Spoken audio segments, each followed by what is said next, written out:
तो नमस्कार दोस्तों, स्वागत है आपका आज के इस सेशन में। तो चलिए शुरुआत करते हैं आज के हमारे इस सेशन की। तो सेशन की शुरुआत करते हैं हम जस्टिन ट्रूडो के साथ। जैसे कि आपको पता है, जस्टिन ट्रूडो ने इंडिया से G20 की समिट से जाने के बाद कनाडा की पार्लियामेंट में जाकर इंडिया के खिलाफ एलिगेशंस लगाए थे। उसके बाद दुनिया भर से इनकी बेइज्जती का सिलसिला थम नहीं रहा था। इसी बीच यूक्रेन के राष्ट्रपति जस्टिन ट्रूडो को इनको एक और टेंशन दे दी, इनको एक और बेइज्जती का मौका पूरा दे दिया। क्या मौका दिया, क्या है पूरा मामला, आगे पूरी जानेंगे इस वीडियो में। इन्होंने इस तरीके से बेइज्जती करवाई कनाडा की कि कनाडा के जो पार्लियामेंट के स्पीकर है उन्हें बेकायदा माफ़ी मांगनी पड़ी पूरी दुनिया के सामने आकर। जैसे कि आपको पता होगा, 22 सितंबर को यूक्रेन के राष्ट्रपति व्लादिमीर जेलेंस्की कनाडा की यात्रा पर गए हुए थे, जिनको रिसीव करने के लिए कनाडा के प्राइम मिनिस्टर जस्टिन ट्रूडो उनको रिसीव करने के लिए एयरपोर्ट गए हुए थे। जेलेंस्की उनकी वाइफ के साथ कनाडा पहुंचे। कनाडा पहुंचने के बाद इनका बेकायदा से स्वागत हुआ, गले मिलकर ट्रूडो से मिले जेलेंस्की भरपूर तरीके से। उसके बाद इनको बेकायदा कनाडा की जो संसद थी, पार्लियामेंट में ले जाया गया सम्मान के साथ। वहाँ पे जाके ये मिले मेलनी जोली, जो वहाँ की विदेश मंत्री है कनाडा की, उनसे मिले। उसके बाद इनका बेकायदा से कनाडा की जो पार्लियामेंट है उसमें इनका सम्मान हुआ बेकायदा से जेलेंस्की का। कनाडा की संसद में पहुंचने के बाद और सम्मान के बाद इनके बीच फ्री ट्रेड एग्रीमेंट साइन हो गया, जिसमें कनाडा की तरफ से कहा गया कनाडा स्टैंड विद यूक्रेन, यानी कि रशिया और यूक्रेन के युद्ध में ये यूक्रेन के साथ स्टैंड करते हैं। That is why we are supplying 650 million, million में है, $650 मिलियन ये आर्म्ड व्हीकल में देंगे यूक्रेन को कनाडा वाले। $500 देंगे ये मिलिट्री असिस्टेंस में। $34 मिलियन देंगे ये development assistance including mental health support के लिए रशिया को देंगे कनाडा वाले। सैंक्शन पे इंडिविजुअल एंड एंटायर्स पे देंगे। एंड 8.3 मिलियन ये देंगे पीस एंड सिक्योरिटी एफर्ट्स के लिए यूक्रेन को कनाडा वाले, और इनके बीच हुई है फ्री ट्रेड एग्रीमेंट के साथ। तो कनाडा की संसद में फ्री ट्रेड एग्रीमेंट होने के बाद जेलेंस्की के द्वारा कनाडा की पार्लियामेंट में स्पीच दी जाती है। जैसे कि आप यहाँ पर देख सकते हैं, ये जेलेंस्की यहाँ पर स्पीच दे रहे हुए। स्पीच के दौरान कुछ ऐसा हुआ कि उसकी वजह से कनाडा को पूरी तरह से शर्मसार होना पड़ा। अब क्या हुआ क्या नहीं हुआ ये पूरा देखिए आप, संसद का हवाला। इसी बीच क्या हुआ, ये जैसे कि आप नीचे बैठे हुए लोग देख सकते हैं, ये हैं यहाँ के सांसद, और जो ये ऊपर लोग बैठे हुए ये है विजिटर गैलरी में आए हुए लोग, यानी कि पार्लियामेंट में जो लोग देखने आते हैं या बात सुनने के लिए आते हैं, ये विजिटर गैलरी वाले लोग हैं। तो जब जेलेंस्की ये अपनी स्पीच दे रहे थे, उसी समय पार्लियामेंट में कुछ ऐसा हुआ जिसकी वजह से शर्मसार पूरी दुनिया में कनाडा को होना पड़ा। हुआ क्या, कनाडा की जो पार्लियामेंट है उनके जो स्पीकर हैं उनके द्वारा एक लेटर जारी करके, और यहाँ पर जैसे कि आप यहाँ पे देख सकते हैं, इस आदमी का वेलकम के साथ पूरा तरीके से इनका सम्मान किया गया। अब इनका सम्मान क्यों किया गया था, ये चीज़ चालाकी जेलेंस्की की। क्या चालाकी थी, ये इस तरीके से देख सकते हैं आप, ये जो आदमी है ये इसका पूरी तरीके से वहाँ पर एक सम्मान किया गया, बेकायदा से उठ के पूरी तरीके से तालियां बजा के सम्मान किया गया। पार्लियामेंट की स्पीच चल रही थी, उसी बीच पार्लियामेंट के जो स्पीकर हैं उन्होंने अपना पूरा लेटर पढ़ा। वो लेटर जेलेंस्की के द्वारा उनको दिया गया था। ये इंसान कौन था जिसके लिए तालियां बजी, जिसके लिए शर्मसार होना पड़ा कनाडा को। अब कनाडा को क्यों शर्मसार होना पड़ा, इसके लिए आप आगे चलिए, आगे देखते हैं हम। Leader of Canada house of commons apologises for honouring man who fought for Nazi.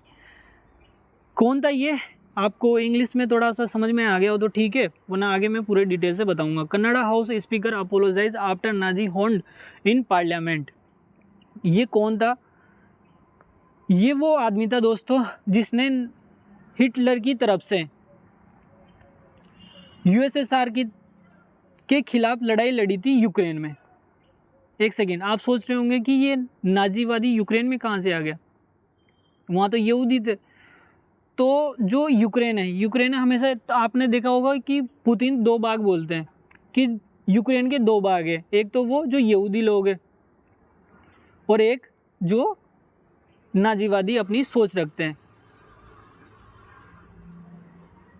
तो कौन था ये आदमी जिसके लिए पूरी दुनिया के सामने कनाडा के प्राइम मिनिस्टर, पूरी दुनिया के सामने कनाडा के प्राइम मिनिस्टर और वहाँ के जो स्पीकर थे पार्लियामेंट के, उनको पूरी तरीके से माफ़ी मांगनी पड़ी। तो चलिए जानते हैं आगे। तो हम बात करेंगे वर्ल्ड वॉर 1 की और वर्ल्ड वॉर 2 की, वहाँ से ये बात आपको पूरी क्लियर होगी। तो जैसे कि आपको पता है वर्ल्ड वॉर 2 हुआ था 1939 से 1945 के बीच। वर्ल्ड वॉर 2 होने की वजह कहीं ना कहीं जुड़ी हुई है वर्ल्ड वॉर 1 से। वर्ल्ड वॉर 1 में हार हुई थी जर्मनी की पूरी तरीके से, और जो वर्ल्ड वॉर 1 हुआ था वो हुआ था, आपको पता है दोस्तों, जर्मनी वर्सेस ब्रिटेन और फ्रांस के बीच में, यानी कि फ्रांस और ब्रिटेन यानी कि इंग्लैंड और फ्रांस एक साथ मिलकर लड़ रहे थे किसके खिलाफ, हिटलर यानी कि जर्मनी के खिलाफ। जर्मनी में वर्ल्ड वॉर 1 के समय यानी कि हमेशा से ही दो समुदाय लोग रहे हैं, उनमें वो एक रहे हैं यहूदी और एक रहे हैं नाजीवादी। जो हिटलर था वो नाजीवादी था। तो जो वर्ल्ड वॉर 1, ये वर्ल्ड वॉर फर्स्ट को ये हारे थे, वर्ल्ड वॉर प्रथम को ये हारे थे, जर्मनी हारा था। उसमें सबसे बड़ी वजह ये थी कि जो यहूदी लोग थे,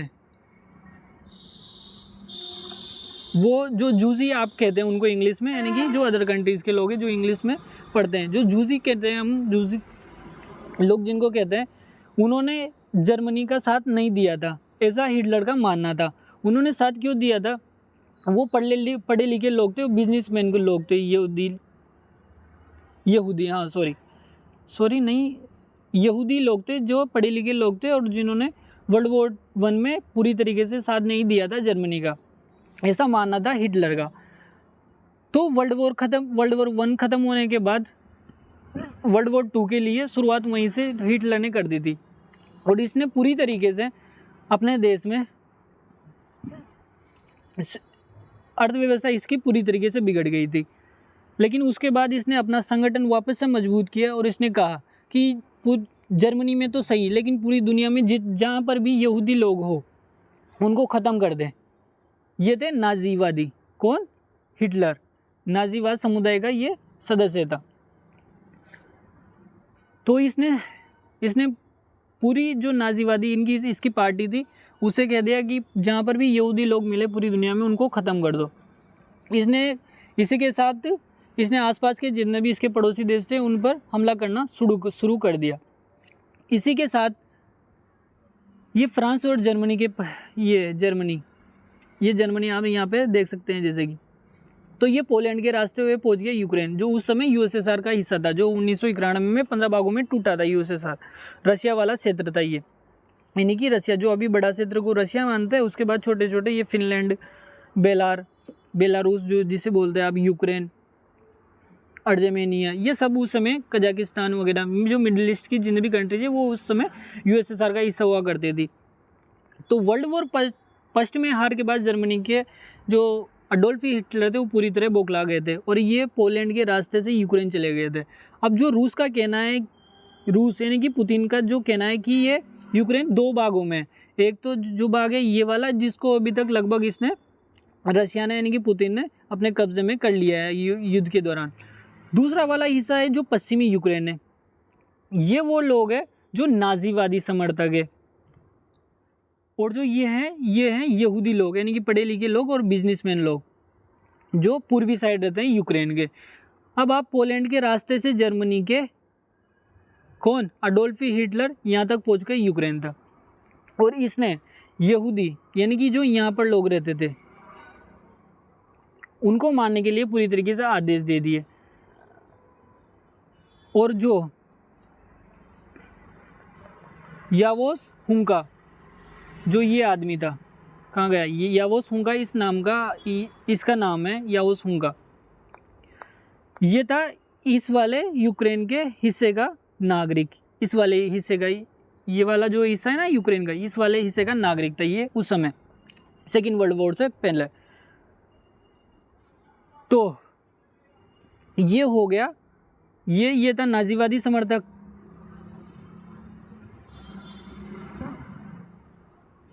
कौन? यावोस लुंका, ये था नाजीवादी समर्थक पूरी तरीके से। और ये हो गया जर्मनी के अडोल्फ हिटलर की जो इसकी एक सेना थी, सेना की फौज थी, मतलब जिसका नाम था 14 SS करके नाम से इसकी सेना थी। किसकी? अडोल्फ हिटलर की, जो यूक्रेन में तानाशाह करने वाली थी अब आगे के लिए। तो ये यावोस लुंका इसकी टीम में शामिल हो गए इसमें। और यहाँ पर ये यूक्रेन के जो यूक्रेन राज्य था उस समय किसका? रशिया का, उसमें ये तानाशाह करने लग गए 14 SS के साथ मिलकर अपने ही राज्य के, अपने ही देश के खिलाफ अपने ही राज्य में ये बगावत करने शुरू कर दिया उस समय इन्होंने। तो ये अपने ही देश के साथ इन्होंने सेकेंड वर्ल्ड वॉर में लड़ाई लड़ी थी। और ये 14 SS करके इनका सैनिक था। और उस समय कनाडा, रसिया, ब्रिटेन, फ्रांस, इटली, ये सब मिलकर किसके खिलाफ लड़ रहे थे? जर्मनी अडोल्फ हिटलर के खिलाफ लड़ रहे थे। USSR सब कुछ मिल के इसके खिलाफ लड़ रहे थे। तो अब जबकि ये किसकी तरफ से था? ये नाजीवादी समर्थक था। आपने पूरा समझ लिया, ये था नाजीवादी समर्थक, सॉरी ये वाला। अब इसके लिए यूक्रेन के राष्ट्रपति व्लादिमीर जो जेलेंस्की है, इन्होंने बेकायदा इनके लिए तालियां बजवाई। कहाँ पर? यहाँ पर। अब ये तो इनके लिए क्यों तालियां बजवाई? कि इन्होंने यूक्रेन से लड़ते हुए, यूक्रेन के देश से USSR के खिलाफ लड़ाई लड़ी थी यूक्रेन के लिए, इस वजह से इनके लिए तालियां बज रही है इस समय। लेकिन 1 मिनट के लिए ठहर गए। जब इनको पूरी तरीके से पता लगा, पूरी दुनिया ने जब खंगाला कि ये कौन आदमी था भाई, ये 98 साल की उम्र में जो अभी है इसकी, ये इस समय तो लड़ नहीं सकता। ये कब ये रशिया के खिलाफ लड़ा था यूक्रेन की तरफ से। तो जब पूरी दुनिया ने निकाला, खोज पड़ताल की, तो ये निकल के आया कि ये आदमी नाजीवादी जो 14 SS हिटलर की जो पार्टी फौज थी उसमें शामिल ये सैनिक था एक। ये उस समय की इसकी फ़ोटो देख लीजिए आप। तो ये अपने ही देश के खिलाफ, ये तो आतंकवादी था उस समय के लिए, ये तो देशद्रोही था। तो आपको पूरी बात समझ में आ गई। उसके बाद पूरी दुनिया के सामने इनको माफ़ी मांगने के लिए मजबूर हो गया। क्यों? क्योंकि ये तो दुश्मन को इस पार्लियामेंट में लाके सम्मान दिलवा दिए। इसके बाद ये आप देख लीजिए पूरी तरीके से, Canada deepest apologises Canada official betrayed after Ukraine Nazi honoured. ये रॉयटर्स की एक खबर और देख लिए, Canada house speaker apologises for religions of veteran who fought for, यानी कि ये यहूदियों के खिलाफ लड़ा था यूक्रेन के अंदर। ये तो आतंकवादी था, देशभक्ति था। इसको कनाडा की ये पार्लियामेंट में लाकर इन्होंने सम्मानित करवा दिया। तो दोस्तों पूरी बात आपको समझ में आ गई होगी। तो चलिए मिलते हैं आगे अगली वीडियोस में। और अगर आपको ये पूरा कंटेंट चाहिए, सॉरी मैंने एक चीज़ आपको बताना मैं भूल गया, ये वाला ये कंटेंट आपके लिए पूरी तरीके से जो मैंने बोला है, मुंह से बोला है, वो आपको पूरी तरीके से लिखित रूप में यहाँ पर मिलने वाला है। ठीक, अगर आपको ये सब कुछ चाहिए, पूरा कंटेंट चाहिए, तो हमारे टेलीग्राम ग्रुप का लिंक है डिस्क्रिप्शन में, वहाँ से जाकर उसको ज्वाइन कर लीजिए और वहाँ पर ये आपको कंटेंट PDF के रूप में मिल जाएगा पूरा। ठीक है, नमस्कार, मिलते हैं आगे अगली वीडियो में।